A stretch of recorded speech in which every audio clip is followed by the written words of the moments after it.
ओम श्री परमात्मने नमः।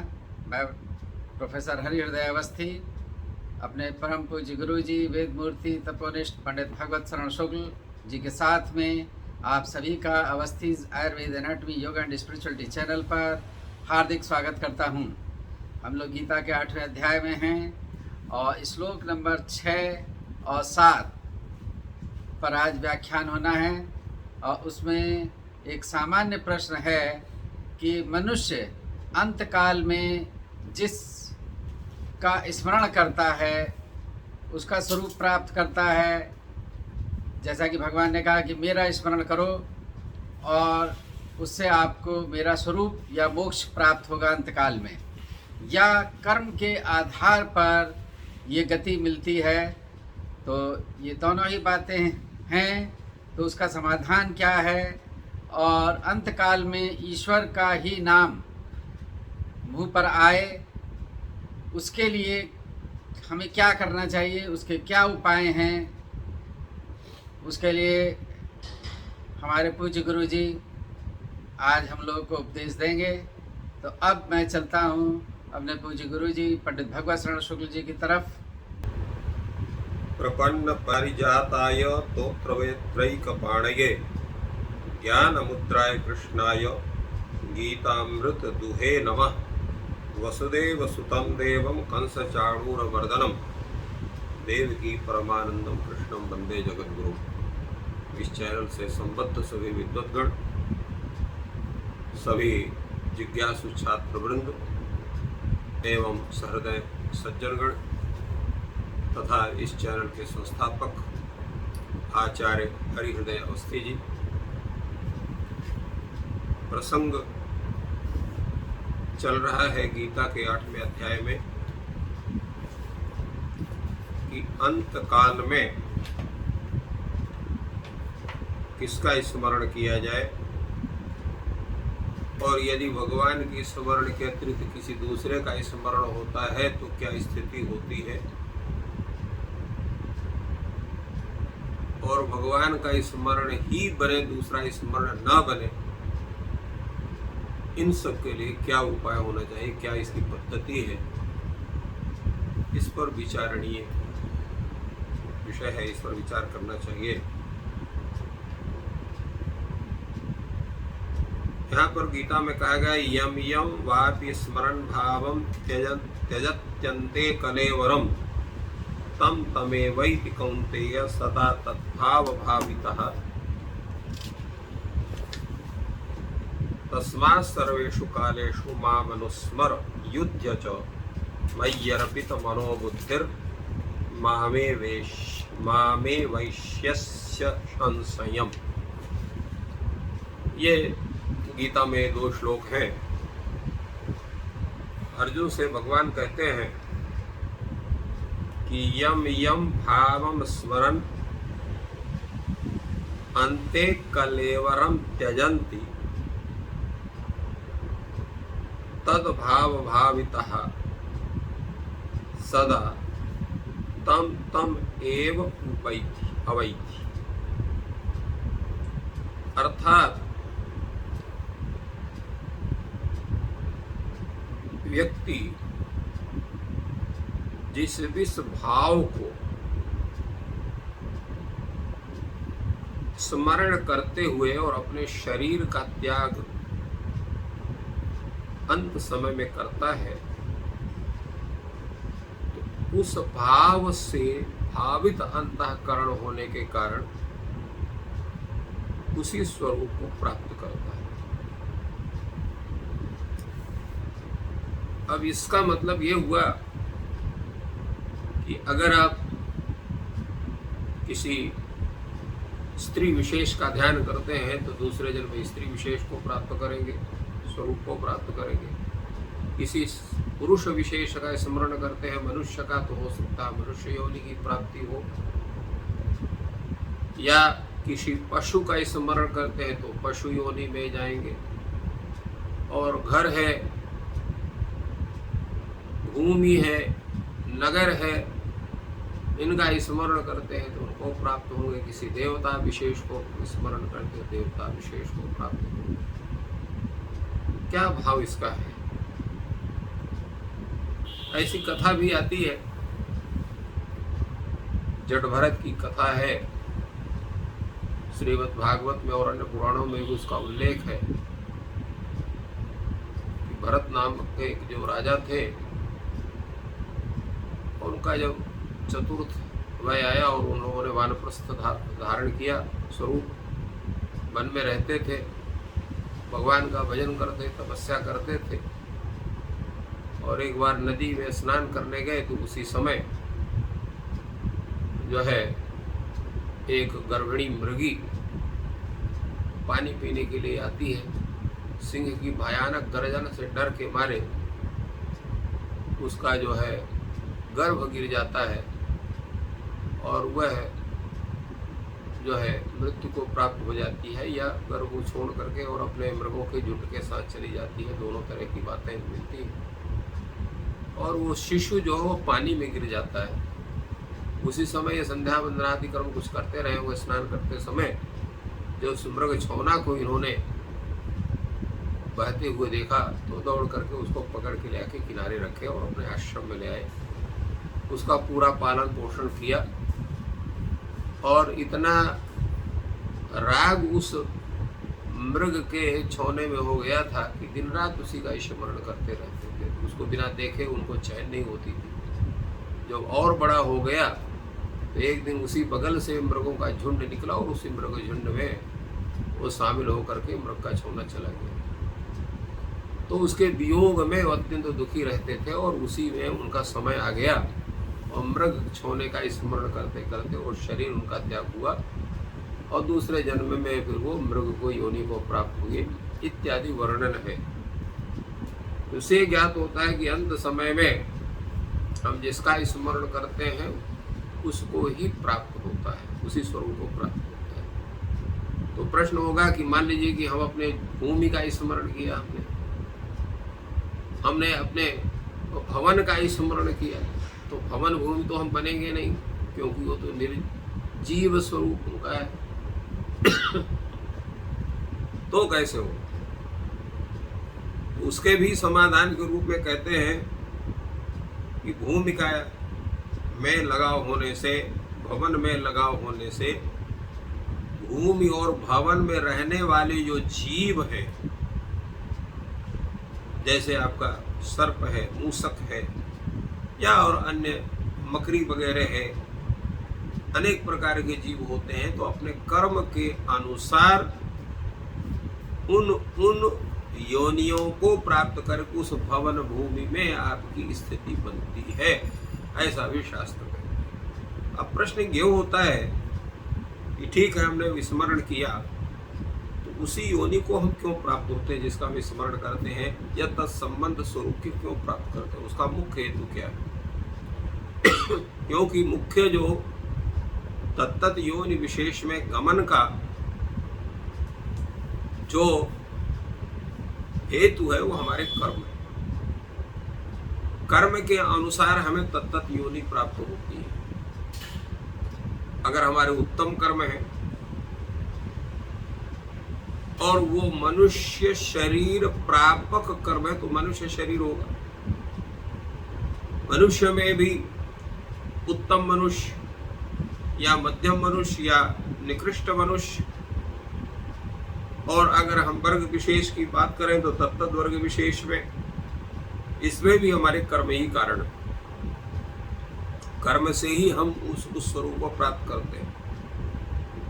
यद्यपि आजकल नेताओं की भाषा में जाति प्रथा बंद होना चाहिए, फलाना बंद हो चाहिए, ढकाना बंद होना चाहिए, परंतु सब कुछ बंद ही हो जाए तो ये धनी है, ये सामान्य है, ये बहुत धनी है, ये अत्यंत कमजोर है, ये निर्धन है, ये बंटवारा तो कोई बंद नहीं कर सकता है। जिसका जितना कर्म होगा उसका उसको प्राप्त होगा ही। तो तदरूप में उनकी स्थिति बनती है। कोई अरब खरबपति है तो कोई करोड़पति है तो कोई लखपति है। लखपति तो आज सबको, आज का तो लखपति होना बड़ा सरल। और कोई ऐसा भी है प्रतिदिन कमाता है, प्रतिदिन खाता है। तो ये भी सब पूर्व जन्म के कर्म के अनुसार ही सबको प्राप्त होते हैं।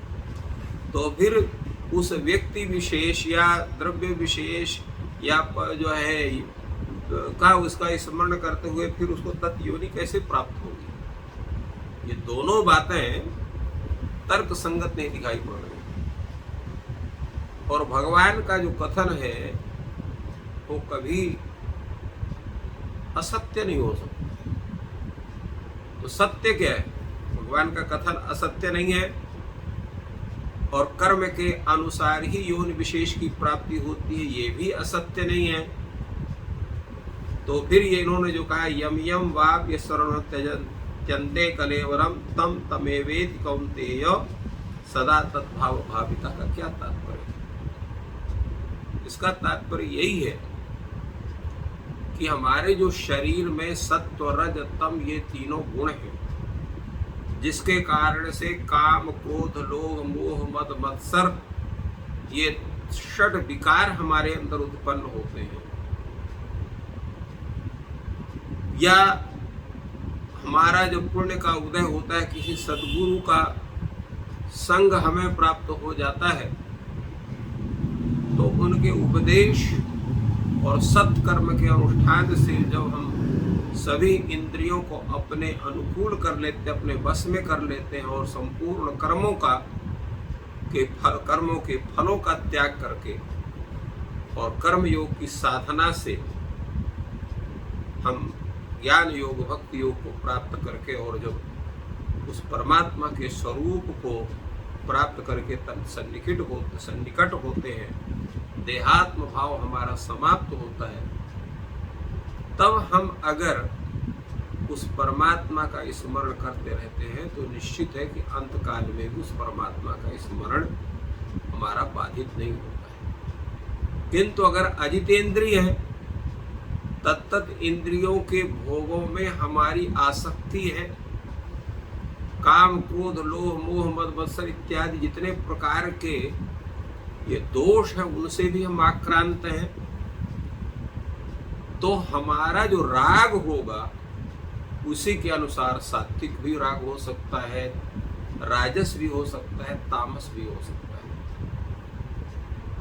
राजा भरत का जो मृग पर जो लगा हुआ वो राजस भाव के कारण हुआ, तो उसको मोह हो गया, तो राजस भाव ने उसको पशु चर्या में उपयुक्त मान करके तद्वत भाव होने कारण उसको मृग योनि को प्राप्त होना।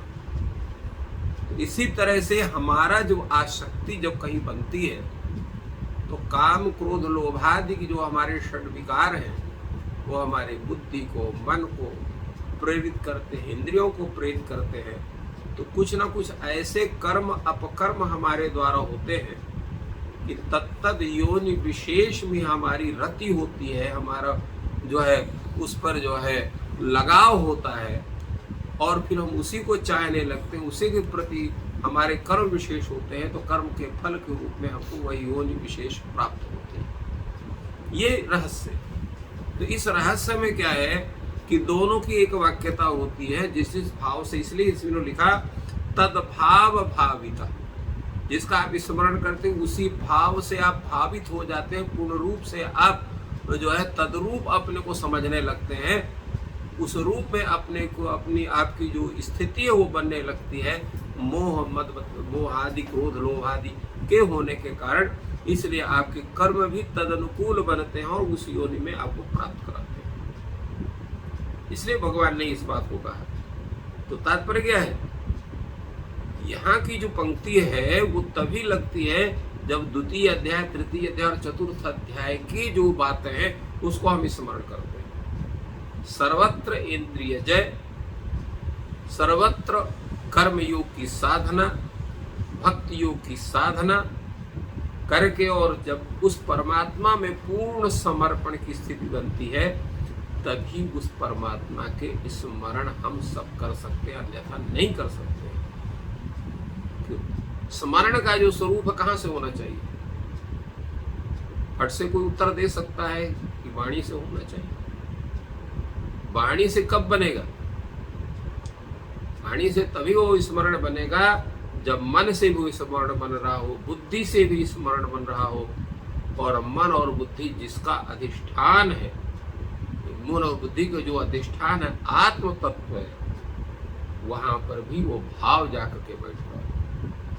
जिस समय पर मन और बुद्धि तत्त इंद्रियों के साथ उस आत्मा से संबंध उस परमात्मा का जब बनता है, कभी अगर आप उसका अनुभव करें तो आत्मविस्मृति होती है, आप भूल जाते हैं कि आप कौन हैं। तो वो स्थिति जब बनती है तब ये मालूम होना चाहिए, तब हमारा वो स्मरण बनता है। और जब इस तरह का स्मरण होता है तो व्यक्ति कभी भी उस स्मरण से अपने को अलग नहीं कर सकता है। इसी बात को भगवान ने यहाँ पर कहा, तस्मात् सर्वेषु कालेषु माम अनुस्मर युद्ध च। सर्वेषु कालेषु, सर्वेषु कालेषु का मतलब क्या हुआ? क्योंकि अगर मेरा स्मरण नहीं करोगे तो किसी दूसरे का स्मरण दोबारा बनेगा। क्यों दूसरे का स्मरण बनेगा?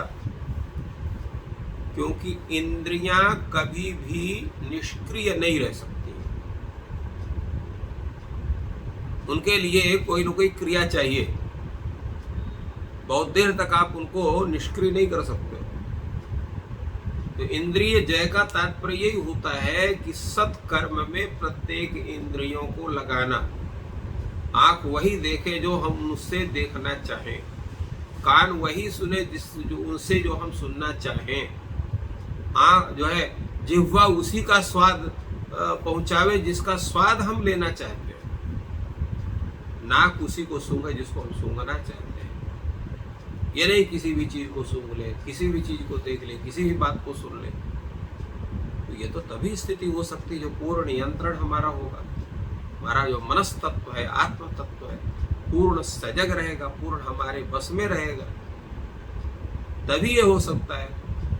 तो इसलिए इन्होंने कहा तस्मात्, अर्थात पूर्ण रूप से कर्मयोगी बन करके जिस समय आप अपने को पूर्ण उस परमात्म तत्व में अवस्थित करते हैं तो सभी समय में तभी हमारा स्मरण हो सकता है।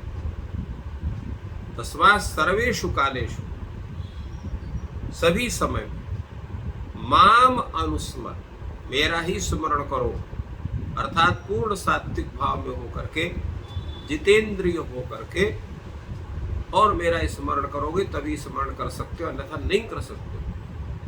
और जब स्मरण करोगे तो युद्ध च, अब यहाँ पर दोनों भाव, युद्ध अगर हम अर्जुन पक्ष में लगाते हैं तो युद्ध च, ये जो महाभारत रूप युद्ध है, तभी उसमें तुम सफल हो पाओगे। अगर जितेंद्रिय नहीं हो, निरंतर मेरा स्मरण नहीं है, तो उसका आपका जो मुख्य कार्य युद्ध कार्य है, चूंकि आप क्षत्रिय हो और यहाँ पर देश के लिए, राष्ट्र के लिए लड़ने के लिए उद्यत हो, तो तुमको युद्ध करना चाहिए। और सामान्य जीवन में हम लोग हैं तो युद्ध च, जो हमारे सत्कर्म है उसमें प्रवृत्ति होनी चाहिए, उस कार्य में प्रवृत्ति होनी चाहिए। और इसका बड़ा सुंदर विचार उन्होंने उत्तरार्ध में दिया, मयि अर्पित मनोबुद्धिर मामे वैश्यसि असंशयम्।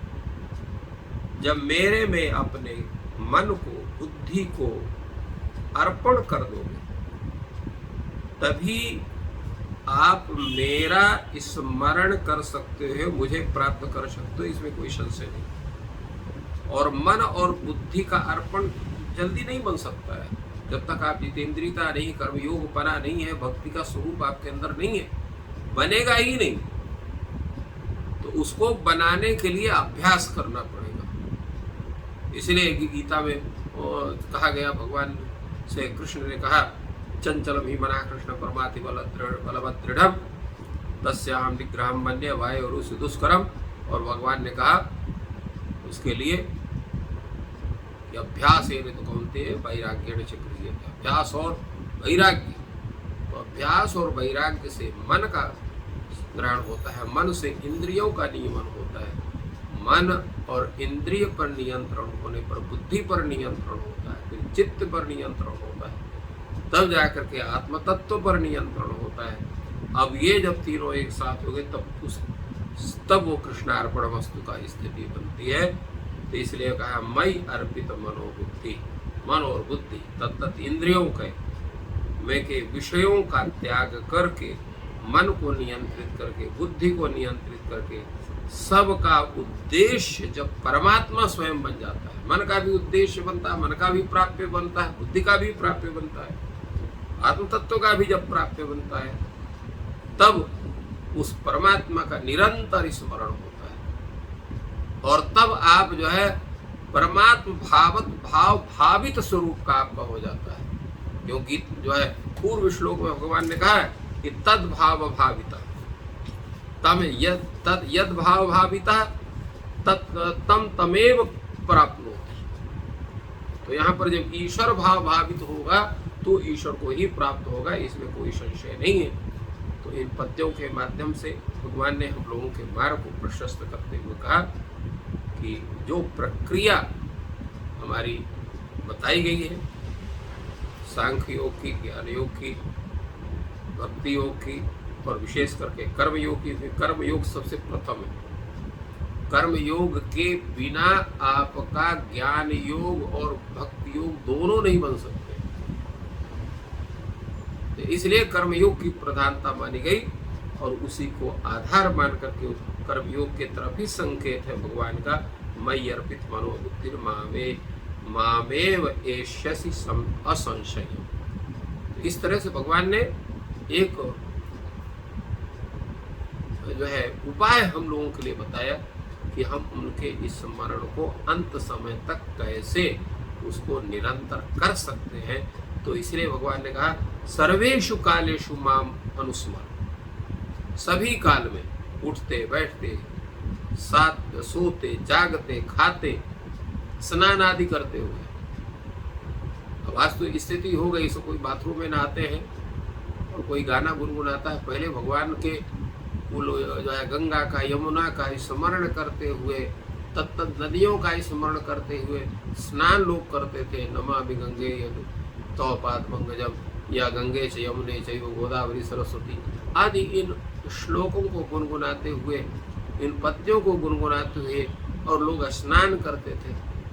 तो अब वो तो इसलिए प्रत्येक अवस्था में, चाहे शुद्ध अवस्था हो चाहे अशुद्ध अवस्था हो, चाहे जो अवस्था हो, जब तक आप जागृत अवस्था में हैं तो स्मरण करेंगे और निरंतर स्मरण करने पर सुप्तावस्था में भगवान नाम का स्मरण होने लगता है। कभी कभी ऐसी स्थिति जब निरंतर जिसका स्मरण करते हैं स्वप्न में भी वही व्यक्ति दिखाई पड़ता है। तो जब स्वप्न में भी वो नाम स्मरण आपका बनने लगे तो आप जानिए कि अब हमारी स्थिति ठीक बन रही है और हमारा ये जो प्रयत्न है ये निरंतर बना रहना चाहिए। तब वो अभ्यास आपका बनेगा तो उसमें अंत समय में भी उस परमात्मा के स्वरूप का, उनके नाम का स्मरण अवश्य आपको होगा और आपको निश्चित है मोक्ष की प्राप्ति होगी। तो ये संदेश भगवान श्री कृष्ण के द्वारा इस गीता शास्त्र के माध्यम से हम लोगों को प्राप्त होता है। तो गुरु जी ने बहुत ही स्पष्ट विश्लेषण किया और आपको ये अगर ज्ञान लाभकर है और जो नए जुड़े हैं तो कृपया चैनल को सब्सक्राइब करें और वीडियो को लाइक करें और शेयर करें। आप सभी का दिन शुभ हो और ईश्वर आपकी मनोकामनाएं पूर्ण करें।